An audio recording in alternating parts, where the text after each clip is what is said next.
September 2010 found that the percentage of adults who eat 2 servings or more of fruits and vegetables is only 33%. That's nearly a third of America. So obviously this shows that America is not getting enough fruits and vegetables that we need to be healthy. So like me, I bet most of you don't get enough either, but I try my best every day I put an effort into it to try to get at least some. And I hope that by the end of my speech, I can persuade you to do the same. So eating an adequate amount of fruits and vegetables regularly will greatly increase your health. First, I'll talk about the problems if people don't eat enough fruits and vegetables.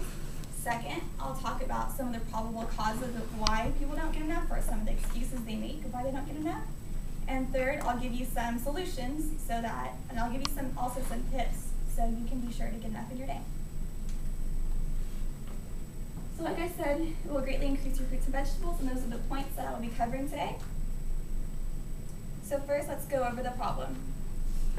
So according to the American Journal of Clinical Nutrition, published in 2003, Liu says that regular consumption of fruits and vegetables is associated with reduced risk of cancer, cardiovascular, and Alzheimer's disease, as well as many others.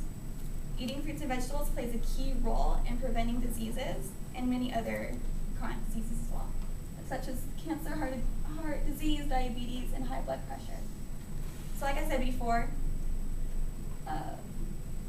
America's not getting enough, and the government, their target is to have at least 75% of adults consuming 2 or more fruit servings a day, and 50% consuming 3 servings of vegetables a day. And sadly, no state in America met this goal. That was reported by Betty Klink from September 2010, USA Today from the CDC. That's the same article that I talked about before. So we're recommended to get between 2.5 to 3 cups of vegetables and 1.5 to 2 cups of fruits. So what are some of the causes that people aren't getting enough?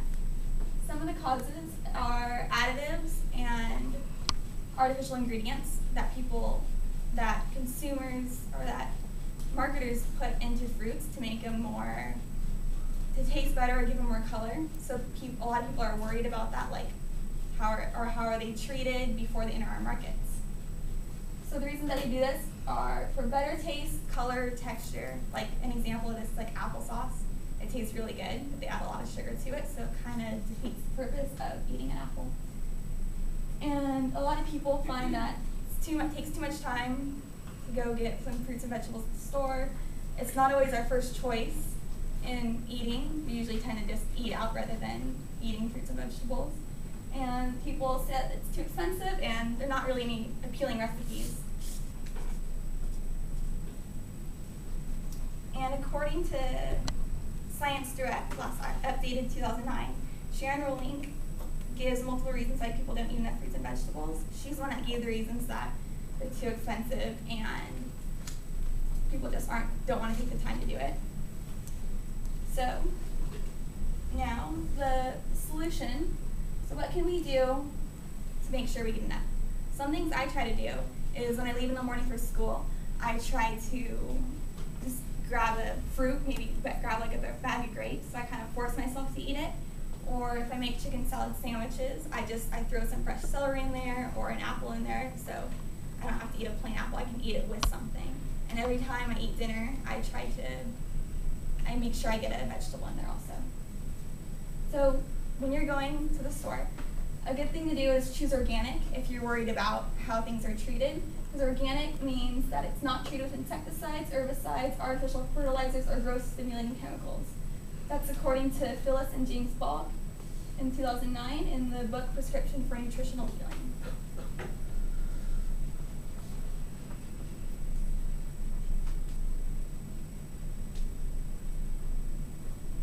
And when you do shop for them, make sure you pick at the peak of ripeness. That ensures that they have the most nutrients in them and they're packed with the most enzymes. And eat them raw if you can. I know it's hard because they don't taste that great when they're raw. Or if you do need to cook some vegetables, then just steam them rather than baking or frying, because it'll ensure that you get the most nutrients as possible. So like I said, we need 2.5 to 3 cups of vegetables and 1.5 to 2 cups of fruit. And if you can't find any fresh fruit at a local store, then get frozen rather than boxed or canned, because it's more nutritious. So some of the benefits.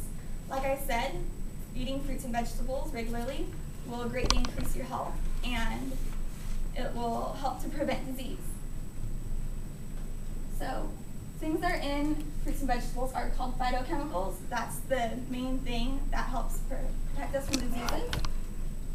So according to the Prescription for Nutritional Healing by Phyllis and James Bulk, 2009, they say that it contains phytochemicals, such as broccoli, which blocks carcinogenic molecules, which are the cancer molecules, from invading a cell. So as we all know, cancer is a really big problem in America. And it might be like this because of, obviously, like I said before, the cause of this might be because we're not getting enough fruits and vegetables. So I think if America started eating a lot more fruits and vegetables, this would help to prevent cancer.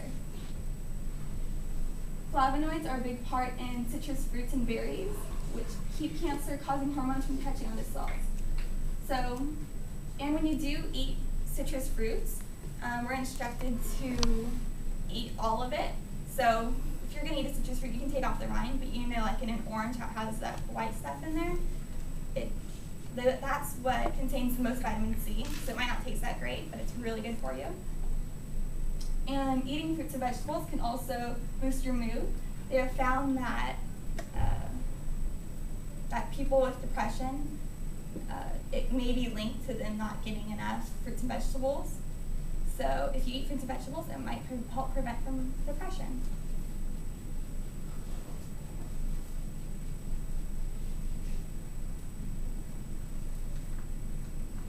So be sure to eat your fruits and veggies. And today I talked about some of the problems, which is Americans aren't getting enough fruits and vegetables. Whenever some of the probable causes of people say they're too expensive, they don't taste that good, I gave you some solutions. So every day when you leave in the morning, try to bring a fruit with you. Just try to eat some fruits and vegetables throughout the day. When you eat dinner at night, just be sure to get some green beans or some good corn or something like that. So I hope you all enjoyed my speech, and be sure to eat your fruits and veggies.